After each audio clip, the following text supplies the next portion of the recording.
You said you were going to see Lady Farina? Well, it seems Lady Farina has come to see you.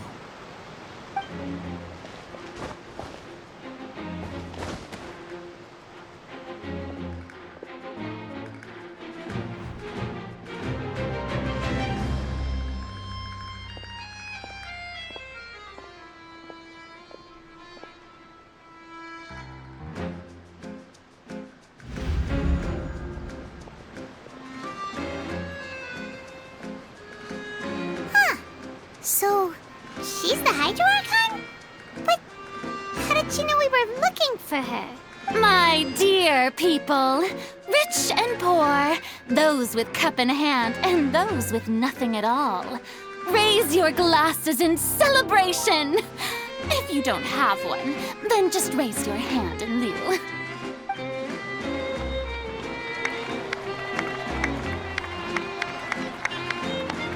As you can all see, two unfamiliar travelers have arrived in our nation.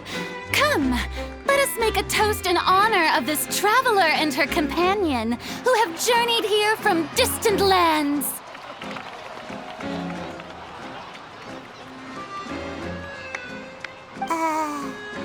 Is she talking about us?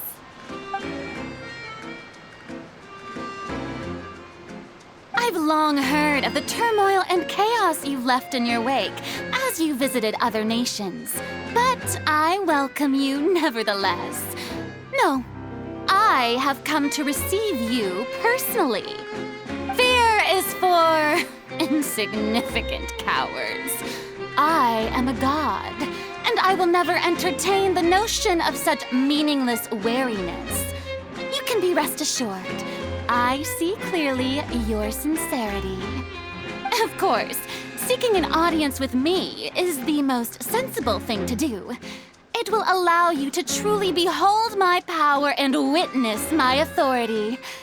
Intelligent people always gather under the correct banner.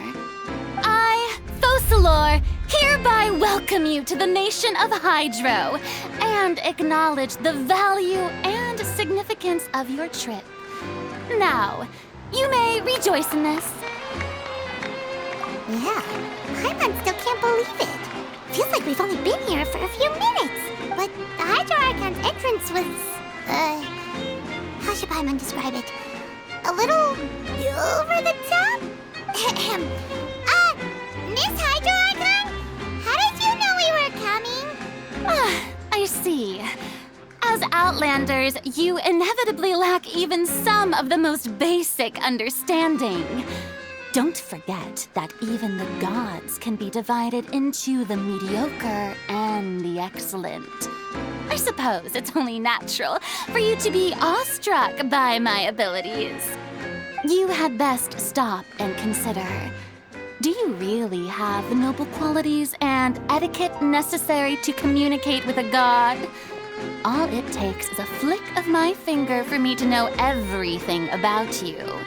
Whoa, talk about sounding high and mighty. Oh? What's with these looks? Perhaps the welcoming ceremony still isn't enough? What else should I say then? Is she waiting for us to start talking? Wow, I didn't expect to see Lady Farina here. Wait, does this mean they're the legendary blonde traveler? How did I not notice before? Hey, what's all the commotion? Oh, is that Lady Farina? Is there some kind of drama going on? Of course. That's the blonde traveler, the one all those stories are about. Lady Farina came here to personally see her. Oh, I bet this is going to be the duel of the century. Ooh, I've got to see this. I knew Lady Farina would never disappoint. Yes, but don't get too excited now. My dear believers and spectators alike tend to get quite rowdy, and despite the noise, I've come to tolerate all their ruckus. You may consider this my reward to all of you. I have determined that there will be an epic duel between myself and this traveler from another land, just as you were hoping to see. Now she wants to to fight? Aren't we getting a little ahead of ourselves?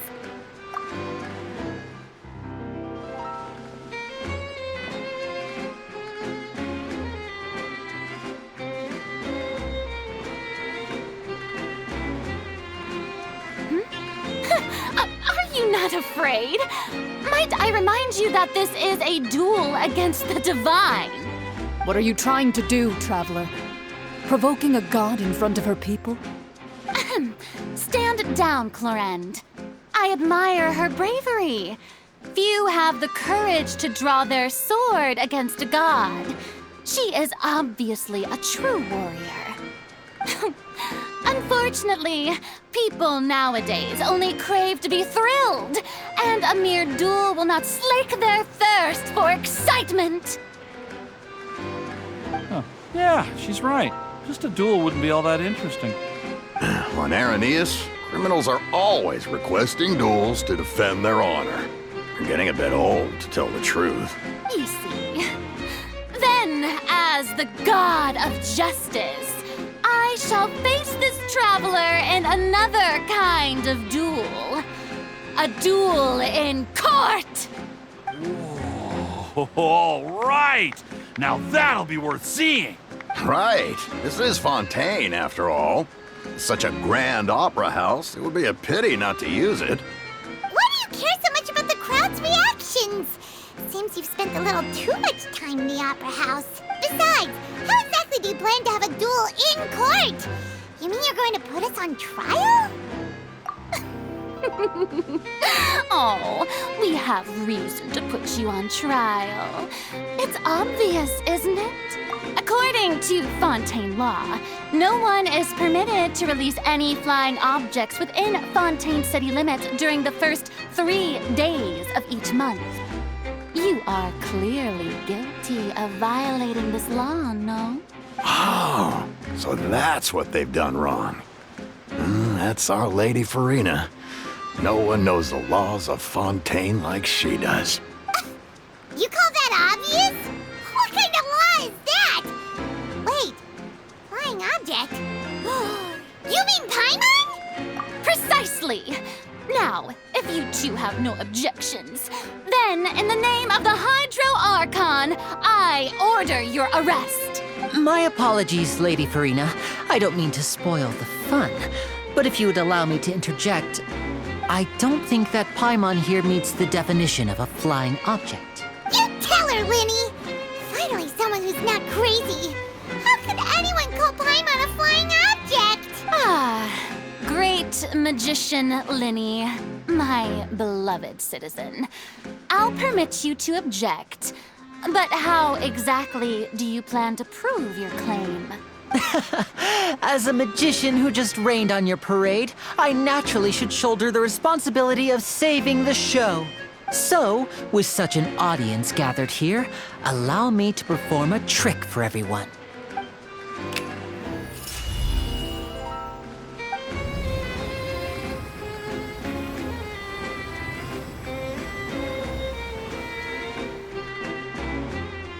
Ta-da! What's that on Paimon's back? Hey, when did Linny do that?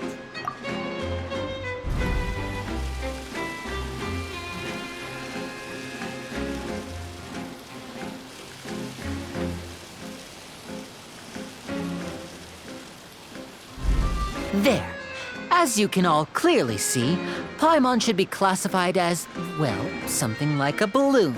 This rope has been in the traveler's hand all along. It was just that no one could see it before. Huh? You call that magic? You've got to be joking. I thought it was pretty good. Huh. I'm not sure what to think. It seems Lady Farina's charges no longer hold water. Amusing. Very amusing, Linny. Just the sort of unexpected twist that I enjoy.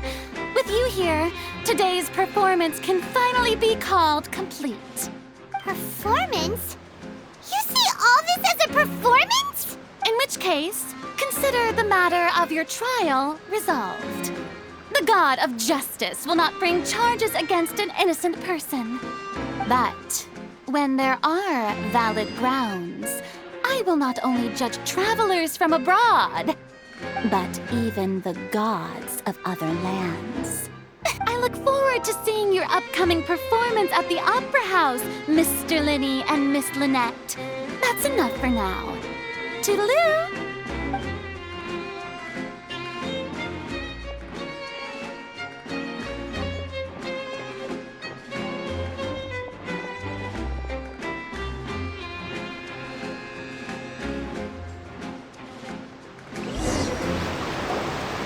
And just like that, she's gone. Well, that's the most unpredictable Archon Paimon's ever seen. You never even had a chance to ask her anything. But that's a problem for future Paimon. Don't mention it. I just happened to remember that there was such a law, so I did a little preparation, just in case. I didn't think it would actually come in handy. So, now do you see what kind of god Lady Farina is? She can be a bit confusing at times, but she is still amenable to reason. Anyway, Paimon had no idea you were a magician, Linny. It sounded like you'll be performing at the Opera House, right? I just know a few simple tricks I use to make a living. Lynette is my assistant. It will actually be my first time performing on the most prestigious stage in Fontaine. But isn't the Opera House where criminal trials are held in Fontaine? When there are no public trials being held, the Opera House hosts a variety of other performances. To the people of Fontaine, the line between a trial and a performance can be a little blurred.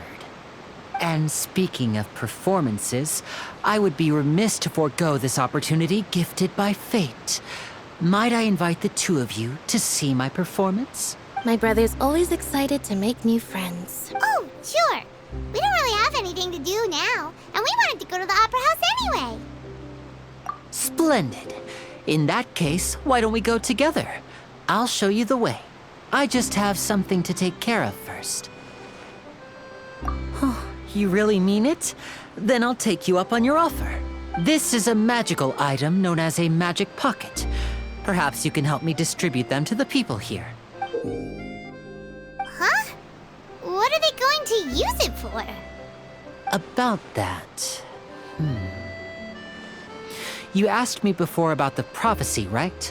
I'm not sure exactly when it began, but a prophecy has been circulating around Fontaine. It says that every person in Fontaine is born with sin.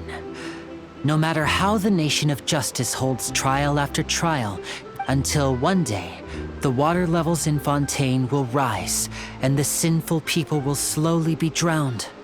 In the end, the people will all be dissolved into the waters, and only the Hydro Archon will remain, weeping on her throne. Only then will the sins of the people of Fontaine be washed away. That sounds pretty gloomy. Why are people in Fontaine born with sin? What is that supposed to mean? There are lots of guesses. Some say that the ancestors of Fontaine stole the power of the seas and stirred its wrath. Others say that the people of Fontaine never heeded the first Hydro Archon's warnings and offended Celestia. But here in Fontaine, evidence is what matters. There hasn't been concrete evidence for any of these claims, so they can only be regarded as conjecture. If even the people in Fontaine don't know what sin they committed, wouldn't it be better just to ignore the prophecy completely? That's exactly what the people did at first. But in the last few years, the water levels in Fontaine have actually started rising. Many places have already been completely submerged. Many people carry on with their lives as before and shrug it off as a natural phenomenon. But my family and I think that the people of Fontaine shouldn't ignore the possibility, which would end up sentencing them to death. We hope that at least the people who reside near the waterfront can move away before it's too late. So, we've started distributing magic pockets to them. As a magical item, these magic pockets have astonishing capacity. I'm sure they will come in handy when people are moving their belongings. Oh, Paimon gets it! It's like preparing for a rainy day! Perhaps only absolute power could ever contend with such a catastrophe. But who knows? We're just tiny specks in the grand scheme of things.